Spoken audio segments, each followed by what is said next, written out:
Hello and welcome once again to Command Point. I'm Shane and I'm here with yet another episode of the Fire Team Breakdown series. Today we're going to be talking about Scions, Tempestus Scions, and the fire team that they get and what I feel like their strengths are and what perhaps their weaknesses are. This episode was nominated by patron and fellow content creator Battle Brothers Tabletop. If you guys haven't checked out his channel and you love Kill Team content, go give him a listen. He makes very awesome videos, and I've personally been enjoying them. So let's get on to the breakdown. Obviously, not talking about guardsmen. We are talking about Tempestus Scion Fire Team. Right off the bat, I just want to highlight one thing. Security, seek and destroy, infiltration, recon. This guy right here, this fire team gets it all. If you notice, the guardsman fire team can only take security. Granted, security is... You're going to use it a lot with the Tempestus Scion Fire Team, but just because security is very good, as you may have noticed. But having access to all of them is, I think it adds another layer of flexibility that the Guardsman Fire Team doesn't have in case you're trying to run a kill team that is 2 Scion Fire Teams, which you might want to do a lot of the time, actually, because... As it turns out, you guys know that the Veteran Guardsman Bespoke team that came in the Octarius box, it's very similar to just regular Guardsmen. They have 4 ballistic skill. They have a very similar profile to Guardsmen. That being said, the Vet Guard just have more. They have different options. They have all this ancillary support. They have these models that have unique abilities and actions that are unique to them. So a lot of the time, if you want to play regular old Compendium Imperial Guard, it might be better off just running Tempestus Scions, because if you're running Guardsmen, there's a good chance you're just running a worse version of that bespoke team. So let's talk about the Scions. So a fire team includes 5 Tempestus Scion operatives selected from this list. It's important to know that you can only take 2 Scion Gunner operatives in a fire team, and let's say you run 2 Scion Fire Teams. Your whole kill team can only include each operative above once, aside from the regular trooper. So you can't take 2 Plasma or 2 Melta, 2 anything. What you can do, though, is run 2 Scion Fire Teams and have a Plasma, a Melta, a Hotshot Volley Gun, and a Grenade Launcher. And I think a lot of the time, that's what you're going to want to do, because that is a very strong combination right there.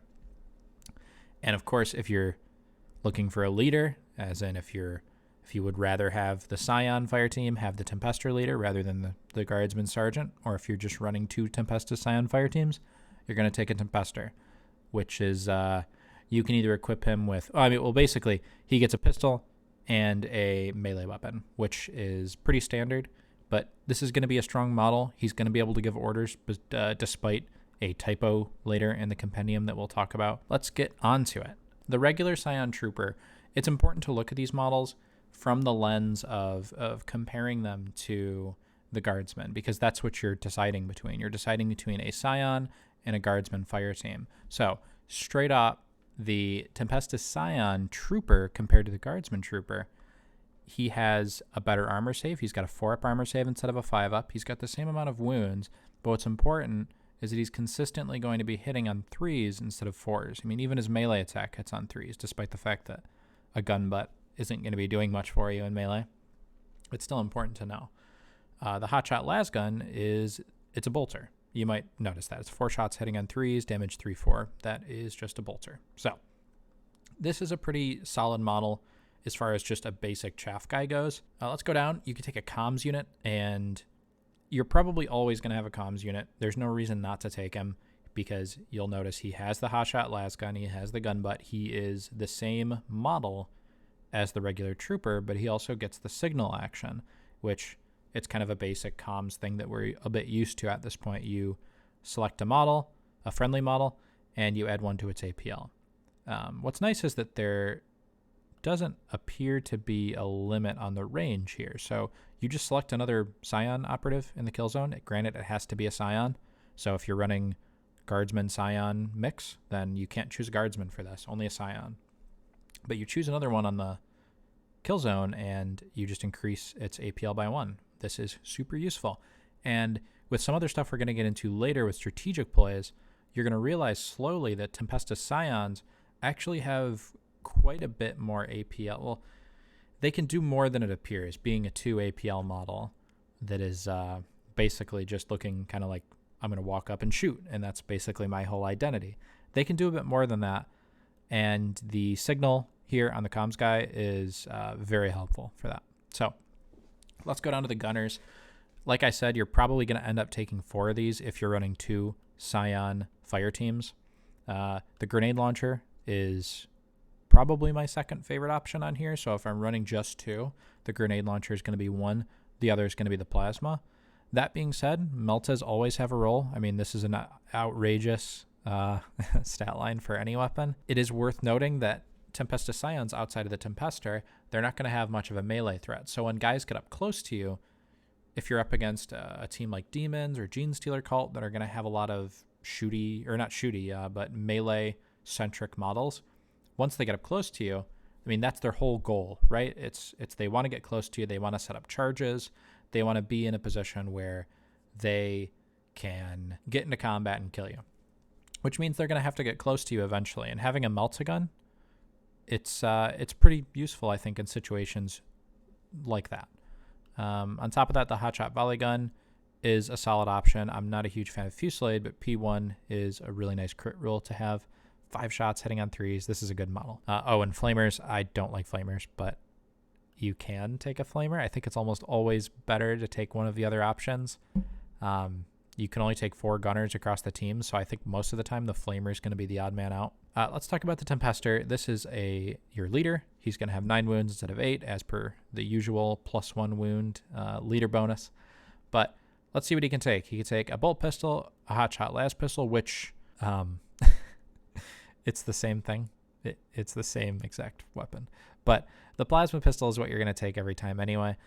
This is insanely strong. You hit on a 2, damage 5-6, AP 1, potential AP 2. Just be careful with the hot, although there's ways to circumvent that a little bit. And you can give him either a chainsword, a power fist, or a power weapon. You'll never pick the chainsword unless that's just the only one that you've built. The power weapon is just the same but better. It's got more damage. It's got lethal 5. I would tend to avoid the power fist. That being said, there are certain situations, like if you're against a model with more than 10 wounds, something between like 11 and 12 wounds. In that scenario, you're going to want to take a power fist. Normally, the go-to is going to be the power weapon. I've talked before about how I don't like things that hit on 4s, so unless you absolutely need to, I would avoid the power fist. On top of that, because he has the accomplished leader ability, you can use the strategic ploy without spending any command points, assuming he's alive. So the typo I mentioned earlier is the guardsman orders thing here, despite the fact that it says accomplished leader here, so it was pretty obvious what the intent was. This thing here, the guardsman orders, it only says guardsman sergeant. It doesn't say Tempester, but they fixed it in the FAQ, so there's nothing to worry about.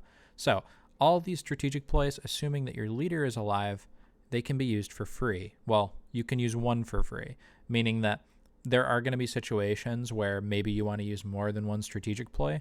One of those, the first one that you use, is free. The other one, whatever comes after, you still have to spend the command points to use it. But still, let's go over them. Take aim. In my opinion, this is probably the best one. This is the one that you're going to be seeing the most. You can reroll shooting attack dice results of 1. This is fantastic. It's really good for plasma if you're wanting to overcharge potentially. And in general, it's a really good option for your team, which is, of course, primarily a shooting team. So take aim, very strong. You're going to be going this way a lot of the time. Take cover.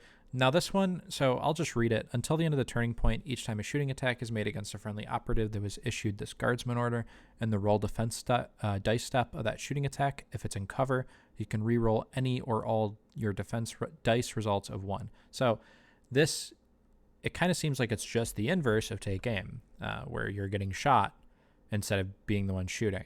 However, take cover, I think, is explicitly worse because, first of all, think about take aim. You're rolling 4 shots whenever you shoot, minimum, meaning there's more chances to re-roll the one. Whereas with your defense dice, you're only going to be rolling a maximum of 3, potentially less if you're up against armor piercing. So this is going to come in handy less. And honestly, in situations where you're going to be getting shot and take cover would be benefiting you, you're better off just using take aim.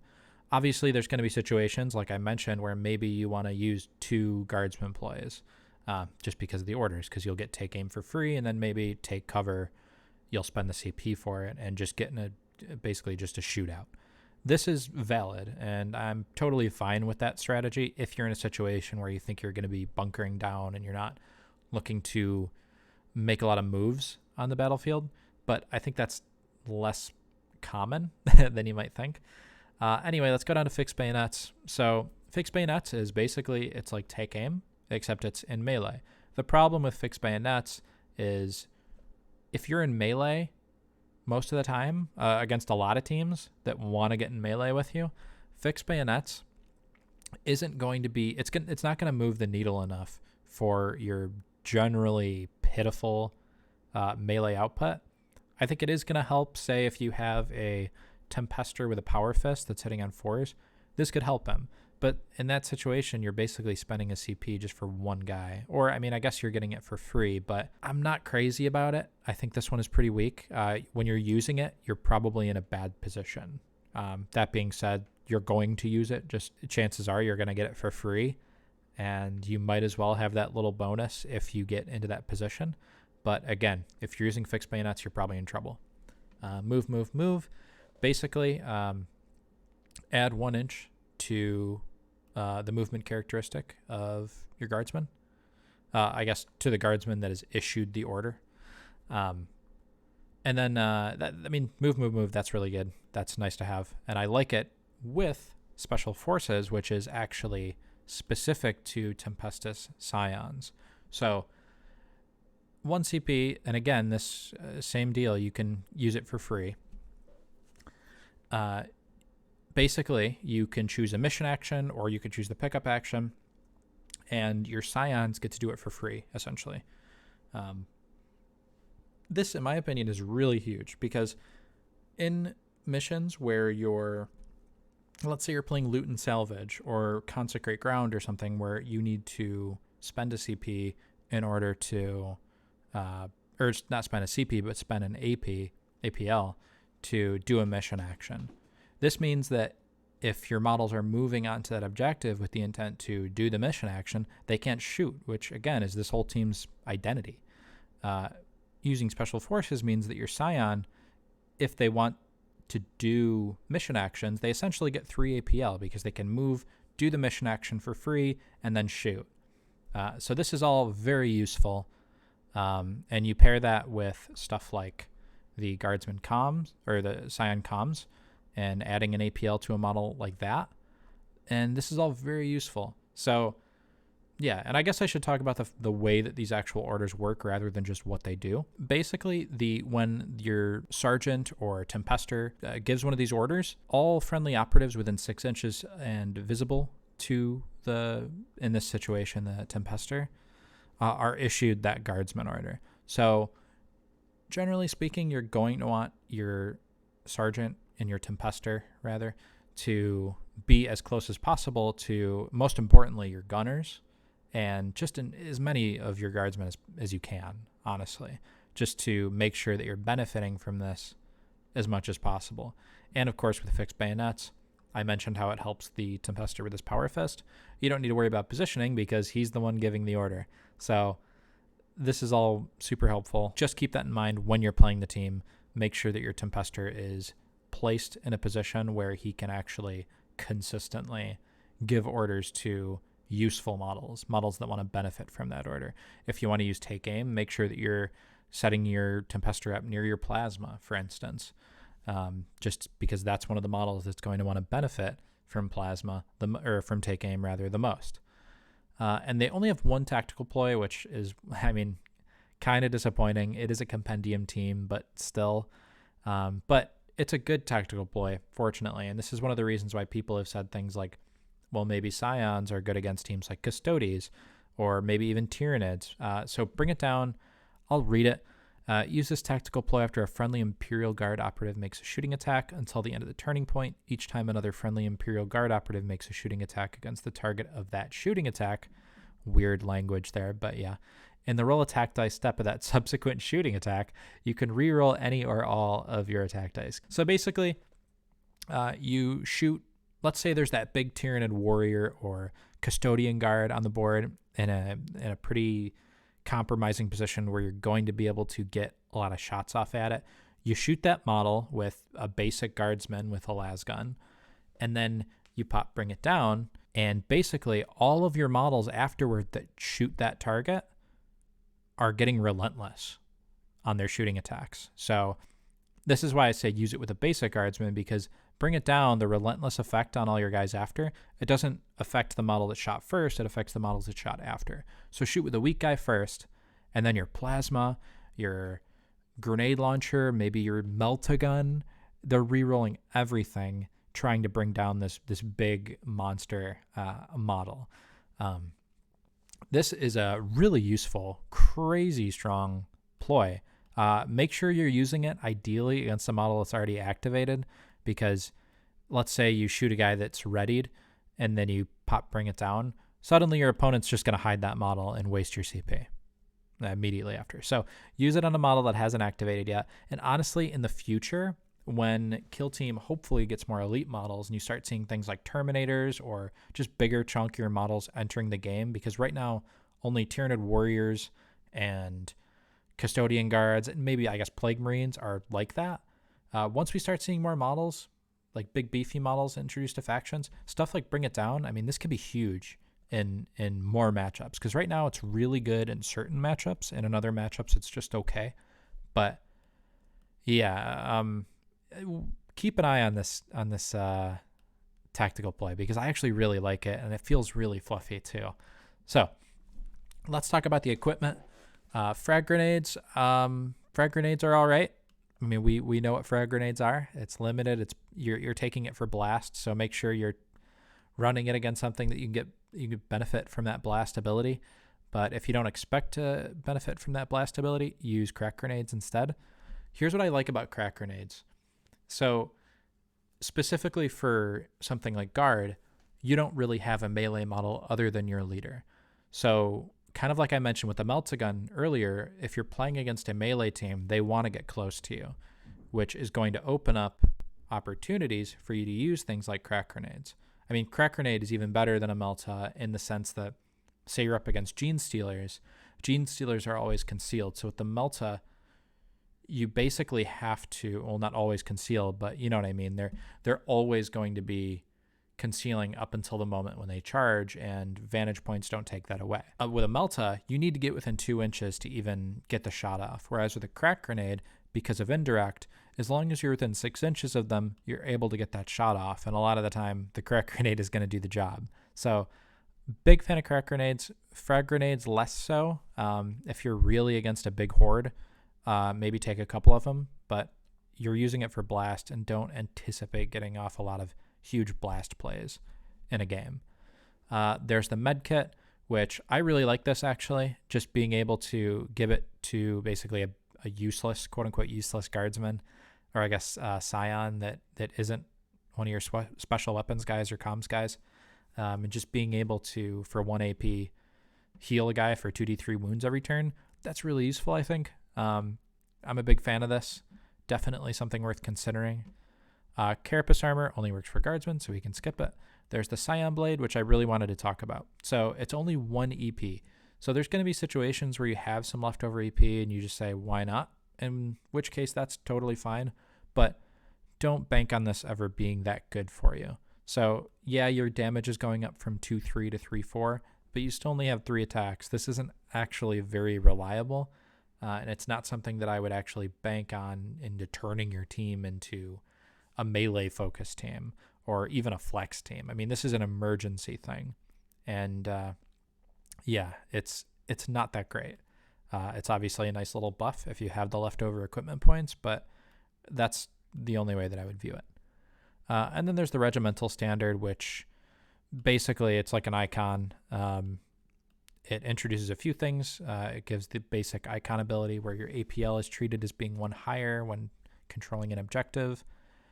And then it gives you the plant the standard action.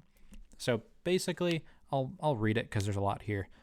Until the end of the turning point, while this operative is visible to and within 3 inches of a friendly Imperial Guard operative with the same regiment or Tempestus regiment keyword as this operative, that friendly operative is inspired by the regimental standard. While an operative is inspired by the regimental standard, each time a shooting attack is made against it, and the roll defense dice step of that shooting attack, you can re-roll one of your defense dice. So this is pretty interesting. In those situations where you're getting into those shooting, shootouts, kind of like I mentioned earlier with the combining take aim and take cover. Plant the standard could be pretty interesting to drop onto a model kind of like I mentioned with the med kit. You want to throw this on one of your basic Scion guardsmen and try to keep him as close to your gunners as you can, and then just buff them the entire game. It's definitely interesting. And I mean, the regimental standard ability, that's just kind of a bonus. So this is an interesting equipment piece. I don't think you're always going to be using it. Obviously, if you're up against a melee team, don't really bother with this because you're not going to have to worry about defense dice. I mean, I guess there's scenarios where you're going to take it just for the regimental standard ability, but 3 EP is a bit expensive, and I think against those melee teams, I'd rather have a crack grenade. It's definitely something to consider. But yeah, I hope you guys have found this useful. I hope you guys are looking at Tempestus Scion guardsmen and troopers. And honestly, what's nice about this is you can buy the Tempestus Scion box, and I'm pretty sure you can just make a full kill team out of that one box because I think it has about 10 models in it. It's super strong. Very powerful kill team, in my opinion, as far as shooting goes. It's not quite on like Necron level, but it's got some nice tools like Bring It Down and the ability to take 4 special gunners. I mean, that's not a lot of teams can do anything like that. So definitely give it a consideration. And again, this was nominated by Battle Brothers Tabletop over on Patreon. He has his own YouTube channel as well, and I believe it might have been a month ago, he actually did a video talking about Tempestus Scions, so I would definitely recommend that you guys go check it out. He shows some of the models that he's painted on there, and it's overall good content, so give that a look. Give him a subscribe. Speaking of subscribe, if you guys are watching and you're not subscribed, please go ahead and click that button. If you're enjoying our content, it's super helpful to us. And if you're already subscribed and you'd like to potentially nominate future episodes, go ahead and check out our Patreon. It's $4 a month, and you'll get access to early content. You'll get access to our podcast. Every other episode is Patreon exclusive. So yeah, give that a look. And I hope you've enjoyed this video, and have a good one.